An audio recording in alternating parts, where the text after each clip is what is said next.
Donc, quand il me recontacte en 2023 pour aider Hilary, je n'accepte pas tout de suite parce que je lui dis, il n'y a pas de problème, mon frère, mais je pourrais commencer à travailler avec Hilary, même sans 5 francs. La seule chose que je te demande, c'est de pouvoir me restituer ce qui me revient de droit, ce que tu me devais. Je ne vais pas rentrer dans les détails parce que c'est intime entre lui et moi. Donc, il met du temps. En 2024, il me relance. Ça s'est passé à la maison B, dans une boîte de nuit, où j'étais l'invité et en même temps, Hilary était la guest. Et on a bien rigolé. Il me relance, il me dit, viens, s'il te plaît, par rapport à ce que je t'avais parlé, je pourrais te rembourser au moins une partie. Au moins, avec ça, est-ce que tu peux accepter de travailler? J'ai dit, mais il n'y a même pas de problème.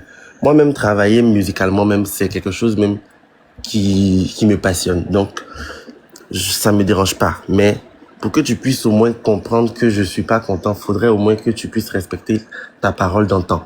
Donc, j'accepte si tu peux au moins m'avancer une partie de mon argent. Et je me rappelle plus des dates exactes.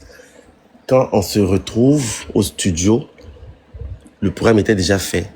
Il me donne l'avance, c'est-à-dire une somme de 150 000 francs. Mais comment?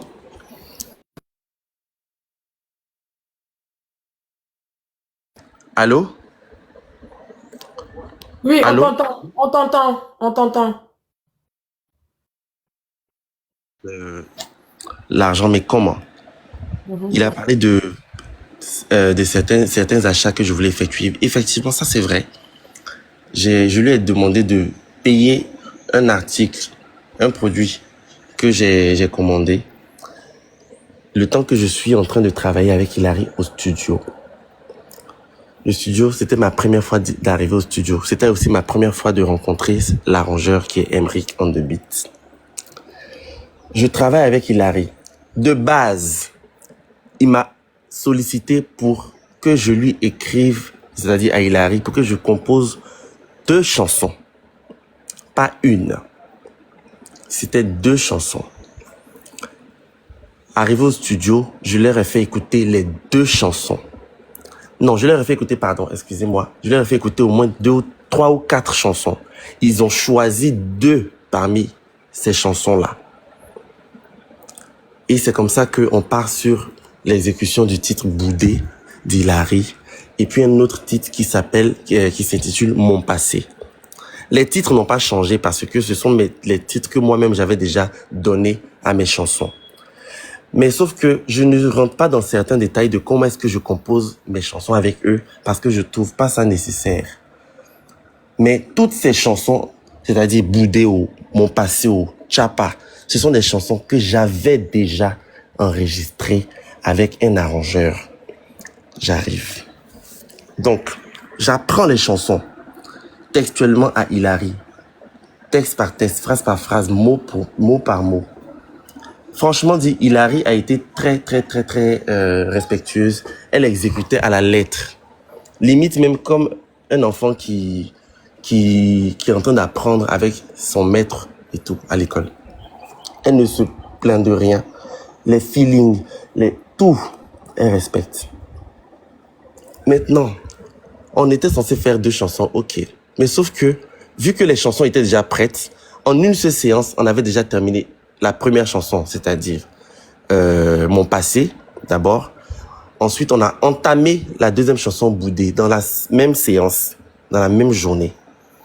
Vu qu'on n'avait pas terminé Boudé, on a eu à prendre une deuxième séance pour terminer cette chanson-là. Et Dieu merci, ça s'est fait. On a terminé la chanson Boudé à la deuxième séance. Étant donné que il y a eu un temps restant, il y a eu, comment dirais-je, beaucoup plus de temps à exploiter, la chanson était déjà finie, il n'y avait plus rien à rajouter. C'est comme ça que, après avoir apprécié le travail de l'arrangeur, j'approche l'arrangeur devant eux et je demande à l'arrangeur, Emric, j'aime bien ta façon de travailler et tout, j'aimerais bien qu'on s'essaye, toi et moi, sur une de mes compositions. Le titre, c'est Chapa. Hilary et Kefren ont commencé à rigoler pour dire que, ah, Chris, André, tu es concentré, tu es réveillé. Déjà, faut que je signale que à cette période-là, j'étais constamment au studio. Voilà. Emric, il accepte, mais Emric me fait savoir que, ah, honnêtement, Chris, le style de Yusumba Mapuka, je ne maîtrise pas vraiment. Donc, comment est-ce que je peux faire? Donc, je chante dans l'oreille de l'arrangeur. Et c'est comme ça que je lui propose, c'est moi qui lui propose des exemples de musique comme Tabot Cadence et autres de Mapuka pour qu'il puisse s'illustrer de ça. Et c'est comme ça qu'il prend et rapidement, il exécute et ça donne une bonne sonorité.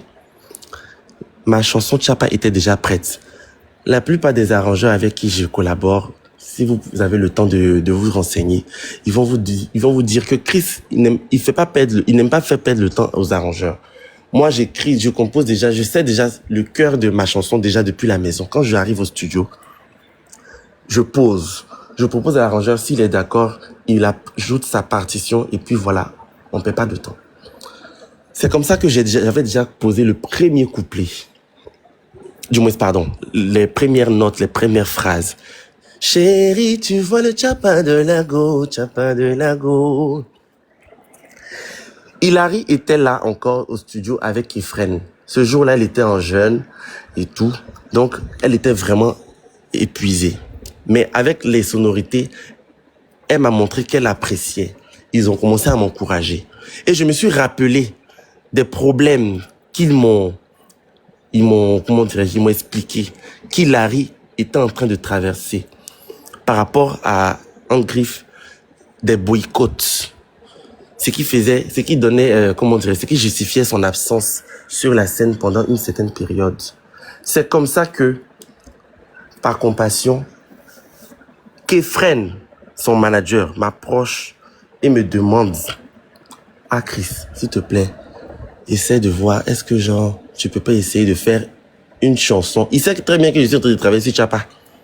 Mais il veut me prendre par les sentiments. Tu peux pas essayer de faire une chanson avec Hilary et tout par rapport à une collaboration, un featuring. Et puis je dis, mais c'est pas grave. Hilary, viens, on va travailler sur Tchapa. Cette chanson-là. Comme on te fatigue et tout, je suis sûr et certain que ma chanson, celle-là, je suis sûr que elle va forcément plaire à beaucoup de personnes. Et quand on va m'inviter sur des plateaux de télévision, on sera obligé de toi aussi te recevoir. Et je pense que cette histoire de boycott que tu vis va peut-être du moins s'atténuer. Il m'avait fait savoir à tous les deux qu'il ne travaillait plus avec Chico Lacoste et que c'est lui qui était à la base de leur boycott et de son ralentissement musical.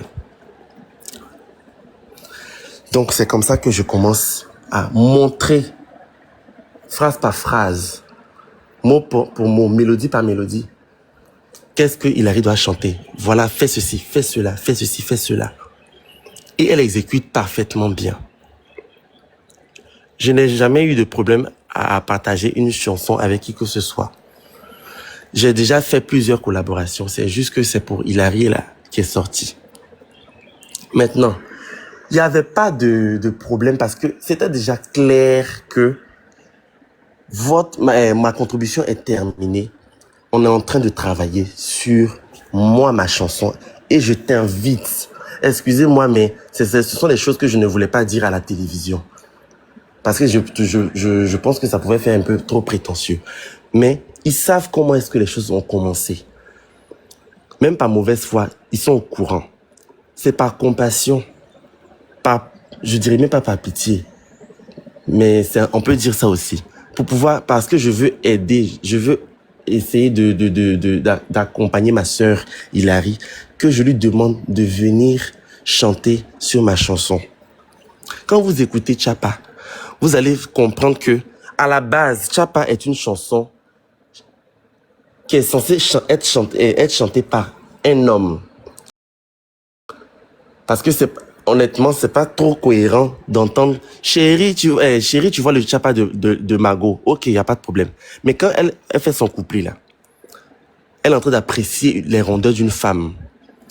J'avais écrit Tchapa en 2022. 2022, c'est là que j'ai eu l'inspiration de Chapa. Ce qu'ils ne savent pas encore, c'est que Chapa là, je ne vais pas me vanter d'avoir, comment dirais-je, que ça me soit tombé du ciel. C'est une grande sœur, ex-danseuse de maman Aïcha Kone, qui s'appelle Jelika Sanogo, que j'ai même spoté au début de la chanson, si vous écoutez bien. C'est elle qui m'a dit, ah Chris, tu n'as pas fait une chanson, Maapuka, et puis ça, le titre, ça sera Chapawa. Et puis c'est comme ça que, étant chez mon grand frère Chaga, je monte, je m'éclipse, je commence à réfléchir sur le morceau. Et puis je commence à composer. Et puis je propose à Jelika, je lui fais écouter. Je fais écouter à toutes les personnes qui étaient présentes ce jour-là. Hilary et son manager savaient très bien et pertinemment que Chapa était ma chanson, mon projet, et qu'ils étaient les invités. C'est justement pour cela que le prix même de la séance studio, le prix le coût de la chanson par rapport à l'arrangeur, je l'ai négocié devant eux. C'est son manager qui est Fred lui-même qui a dit, ah Chris, moi je peux causer avec l'arrangeur, il va diminuer. Mais sec, l'arrangeur n'a pas diminué 5 francs. J'ai payé, du moins, j'ai négocié et il m'a donné le vrai prix, du moins son vrai prix à lui. Tranquillement, correctement.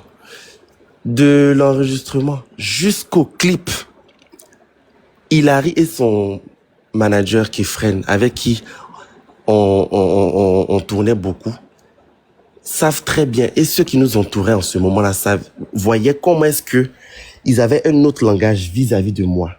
Ils étaient très respectueux, ils étaient très polis, même malgré le fait qu'ils soient peut-être plus âgés que moi. Mais ils respectaient, en tout cas de ce que je voyais, ils montraient qu'ils respectaient mon travail et mon apport. J'ai offert les 2 titres. Dès le premier jour, je l'ai dit. J'offre les 2 titres à Hilary. Clairement. Ils m'ont parlé, on a négocié certes un prix par rapport aux chansons, mais je n'ai pas accepté à la fin de la séance. À la fin de la séance, je leur ai dit, j'offre la chanson à Hilary. Je veux que ma sœur évolue. Je veux que tout aille bien pour elle. C'est Hilary elle-même qui insistait pour dire que Chris, t'inquiète pas, on va te payer et tout. L'argent que son manager prétend m'avoir donné, ça, je ne pense pas en tout cas que ce soit l'argent d'une chanson, parce que c'est même pas quoi arriver. Ah, c'est 1. De 2,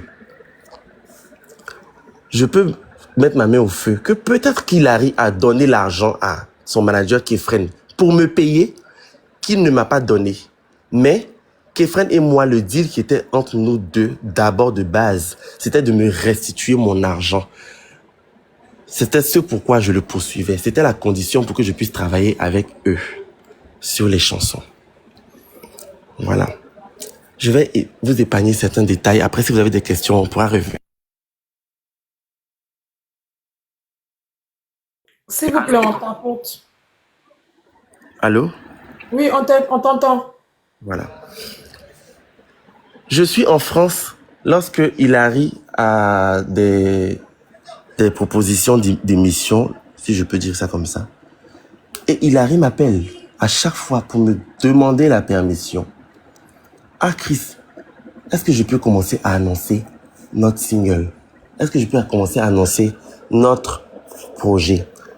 Je dis les termes, hein, notre, parce que je ne leur ai jamais fait sentir que c'était trop ma chanson, parce que je ne sentais pas le besoin de le faire. Eux-mêmes me montraient déjà qu'ils respectaient le fait que la chanson était mienne.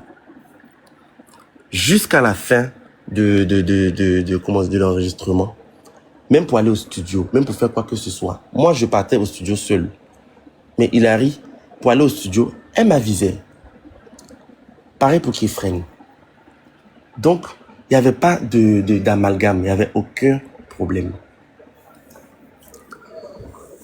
Dernièrement, après toutes ces choses-là, Hilary, et j'ai les notes vocales dans mon téléphone, Hilary m'écrit. C'est-à-dire que là, nous sommes maintenant presque à la sortie de la chanson. Hilary me contacte et me dit en note vocale, ah Chris, allons-y, on n'a qu'à faire, on va se voir, on va aller déclarer la chanson. Hein. Donc, je tic et je dis à Hilary, mais attends, c'est quoi l'urgence? Et puis, excuse-moi, mais Hilary, à la base, la chanson, c'est ma chanson. Donc, je n'ai pas encore, comment dirais-je, pensé ni encore réfléchi à aller me précipiter pour déclarer quoi que ce soit. Et encore, si on devrait faire une certaine déclaration ou soit une certaine démarche par rapport à la chanson, on ne peut pas le faire sans la personne qui a largement investi dans ce projet-là, comme un grand producteur, c'est-à-dire mon grand frère Chaga.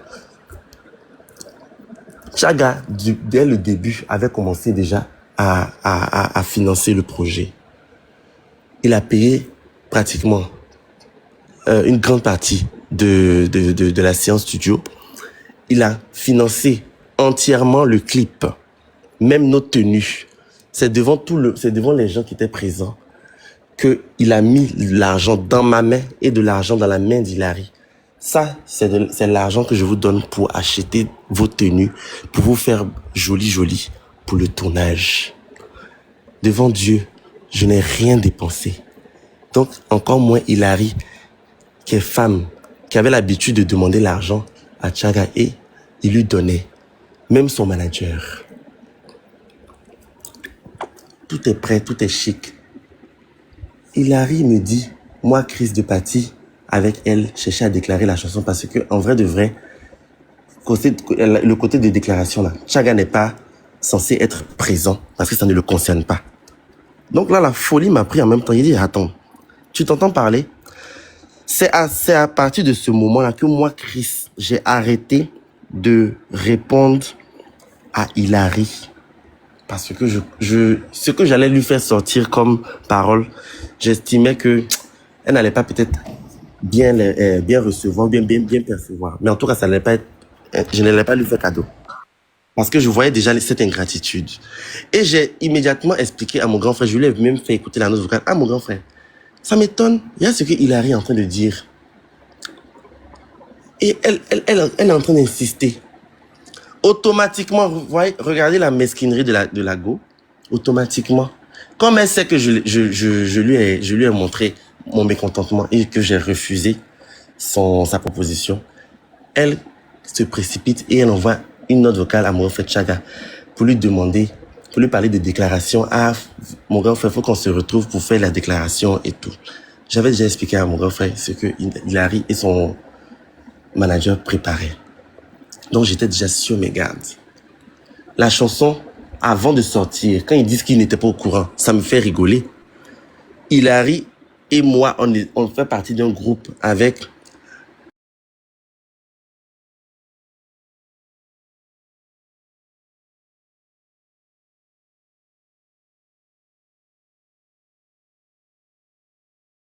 ce qui est cela. Et je réponds. Hilary voit que j'ai répondu. C'est le lendemain qu'Hilary, je ne sais pas qui a mis quoi dans sa tête, elle revient pour revendiquer qu'elle n'est pas interprète, qu'elle a composé. Je ne lui ai même pas répondu. Honnêtement, je ne lui ai pas répondu. Parce que j'avais l'impression qu'elle rigolait. Parce qu'elle ne peut pas oublier tout de suite comment est-ce que j'étais en train de lui apprendre les paroles. Donc, c'est comme ça que les choses se forment. Des jours passent, la chanson est disponible sur les plateformes de téléchargement. Vu qu'Hilary est informé, je ne me vois pas en train d'aller envoyer un message à son manager. C'est elle qui est censée lui envoyer un message. Mais à ma grande surprise, Hilary a fait l'étonner avec son manager, comme quoi eux, ils n'étaient pas au courant que la chanson était disponible sur les plateformes de téléchargement. Moi, je n'ai pas communiqué dessus parce que je me dis que ça faisait pas partie de ma stratégie. Ma stratégie, c'était de maximiser la communication sur le clip qu'on était en train d'attendre. À NCI, où elle et moi on était présents, j'ai eu à donner une date par rapport à la sortie du clip. Le 3, un truc comme ça. C'est sur le clip que moi je voulais maximiser. Et c'est parce que j'ai voulu maximiser sur la communication du clip avec l'accord. Parce que je signale que je demandais toujours l'approbation de ma consoeur Hilary. Ah, là, par rapport à la promo, on fait comment? À l'émission, Hilary a eu à répondre à la question de Karina Steele.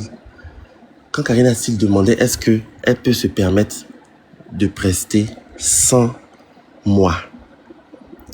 Et Hilary a répondu immédiatement que oui, si Kadjessi n'est pas là, je peux prester. Si je suis pas là, Kadjessi aussi peut prester sur la chanson.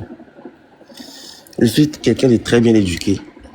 Je n'ai pas envie de manquer, du moins, de ridiculiser ma sœur. Donc, je la laisse. Je soutiens devant tout le monde. J'ai dit oui, c'est vrai. C'est ça. On voit directement dans mon visage que il y a quelque chose qui ne va pas. Dès que l'émission se termine, je laisse une note vocale d'abord à Emmanuel, son manager. Ensuite à Hilary. En résumé, pour leur demander de se rappeler, de ne pas s'oublier. Parce que quand Hilary se permet de dire en ma présence qu'elle peut aller prester, si la chanson, si je suis pas là, ou bien si je suis là, c'est du n'importe quoi. Je pense que vous avez pu entendre la note vocale. C'est elle-même qui a fait sortir ça, ou bien je sais pas si c'est lui. Hilary maintenant me fait comprendre dans ses réponses, avec beaucoup d'audace que je n'avais jamais vu auparavant, depuis notre collaboration, depuis qu'on travaille ensemble, depuis que je lui fais les chansons, que elle a collaboré dessus, patati patata et tout. J'ai lu la première note vocale, les autres je ne les ai pas lues. Il y a des notes vocales même que j'ai découvert hier même pendant votre direct. Je ne réponds pas à Hilary. Je ne réponds pas aussi à son manager Kefren. Je reste dans mon coin et puis je les observe. Quand le clip sort, je demande à mon manager d'envoyer le lien du clip à Hilary et à Kefren. Mais malgré ça, moi-même, je les envoie aussi. Je commence à réfléchir sur la promotion que je dois faire lorsque un matin, aux environs de 6 heures, je me réveille et je crois que c'était le samedi passé. Oui, samedi passé ou vendredi passé. Avec la note vocale d'une grande sœur qui travaille à la RTI. Ah, mon petit frère, j'espère que tu vas bien. Tu étais censé venir prester avec ta nouvelle chanson, Chapa. On a même parlé de ça à ton manager. Ton manager, parce que j'ai eu à travailler avec Emmanuel Kefren le temps d'avoir moi-même mon propre manager. Ah, mais ton manager vient de m'informer que toi, Kadjessi, tu ne seras pas disponible. J'ai dit, aïe, comment ça? Je ne suis même pas informé de quoi que ce soit. C'est maintenant même que toi-même la vieille est en train de me dire que j'étais programmé pour Tempo. Tout ça là. Et c'est comme ça que j'arrange les choses et je me présente quand même à Tempo. Le truc est que j'avais commencé à remarquer qu'à chaque fois que moi, on me programmait dans certaines émissions, son manager s'arrangeait pour incruster Hilary dans l'émission, pour l'imposer. Et quand ça ne s'était pas accepté, il annulait les choses dans mon dos. Et c'est comme ça que moi, je suis vu comme la personne qui ne tient pas ses engagements. Il a même fait ça à la radio, où un jour, il s'est permis de me dire qu'il y avait une émission radio à fréquence 2. Et il me donne l'heure, il me dit, c'est 9h, 9h30 au maximum. Pourtant, j'étais censé être présent à 8h. Et tout. Je vais à Tempo, je commence à faire mes prestations. Mais déjà là, je signale que ils sont au courant du fait que je ne suis pas content de leur façon de fonctionner. Et je leur ai dit. C'est le même jour de Tempo là que Emmanuel contacte mon manager et cherche à vouloir, comment dirais-je, régler les choses. Il cherche à s'excuser. Il cherche à ce qu'on se rassemble pour ne plus que son frère, soi-disant que je suis, reste fâché avec lui et son artiste. Mais sauf que ils avaient déjà prévu une prestation artistique pour un Isbet. Nous, on n'était pas informés, on était au concert de Maman Aïcha Kone. Comme les organisateurs ont insisté pour que Kadjessi soit là, ils étaient obligés maintenant de nous informer que Ah, il y a prestation, venez, mais le cachet, là, c'est pas beaucoup. Voilà, c'est temps, c'est temps, c'est temps. Déjà, ils avaient négocié. Emmanuel, qui ferait le manager d'Hilary, qui n'était plus déjà mon manager, s'était permis de déjà négocier mon cachet et tout. Le jour de l'émission de NCI où j'étais avec Hilary, le vrai point, la vraie raison pour laquelle j'ai craqué et j'ai envoyé cette note vocale à Hilary et à Emmanuel, c'est justement parce que j'avais reçu l'information que Hilary et son producteur Chico Lacoste, j'insiste dessus, Hilary et son producteur Chico Lacoste, parce que c'est Chico Lacoste qui me revient à chaque fois dans différentes télévisions, dans différentes radios, quand on dit que c'est lui qui envoie la chanson en disant « Voilà la chanson de mon artiste Hilary ». Et à Trace, Côte d'Ivoire, elle a même fait des voix off. « Salut, moi c'est Hilary, je te fais découvrir ma chanson Chapa en featuring avec KGC. » Donc, avec tout ça là, mélangé à fait de tu vas prester quand je suis pas là, tout ça là, folie me prend. C'est comme ça que je m'énerve et que je leur envoie cette note vocale que vous avez écoutée hier et tout. Le lendemain,